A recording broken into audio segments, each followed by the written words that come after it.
Hello everyone, আশা করি তোমরা সবাই খুব ভালো আছো। এই তো আমি ভালো আছি। আজকে আমি একটা ইভেন্টে জয়েন করছিলাম। সেটা হলো গিয়ে পাহাড়িদের একটা ঐতিহ্যময় একটা ইভেন্ট ছিল। সো এখানে পাহাড়িদের কিছু আমরা পিকচার দেখতে পাচ্ছি। এটা ডোনেশনের জন্য বাচ্চাদের আঁকা হাতের কিছু ছবি, যেটা ওনারা ডোনেশনের জন্য এখানে রেখে দিছে, যাতে কেউ যদি ডোনেট করার থাকে তাহলে যাতে এই ছবিগুলো কিনতে পারে। সো এখানে আমরা দেখতে পাচ্ছি যে পাহাড়িদের অনেক সুন্দর সুন্দর ছবি আছে, যেগুলো বাচ্চাদের হাতে ড্র করা ছিল।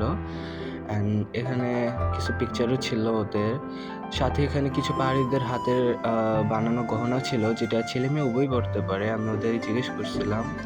আর এখানে কিছু ডেকোরেশনের জিনিস ছিল, যেগুলো খুব সুন্দর ছিল। আর এখানে ফটোশ্যুট করার জন্য আমার খুব ভালো লাগছে, কজ আমি এখানে কিছু ছবি পিকচার করছিলাম।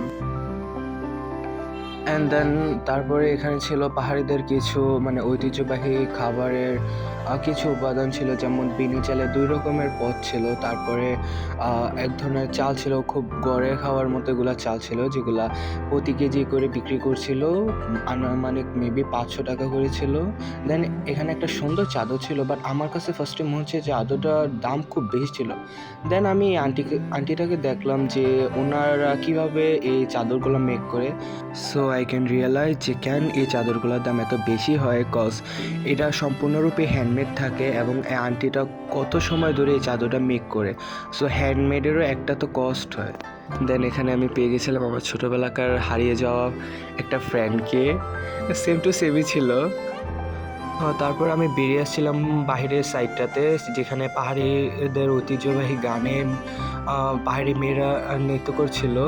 সো ওদের নাচটা আমার খুবই ভালো লাগছে। দেন এই ডেকোরেশনটাও খুব ভালো লাগছে। তারপর ভাইয়াটার গান চলতেছিল, যে গানটা অসাধারণ লাগছে আমার কাছে।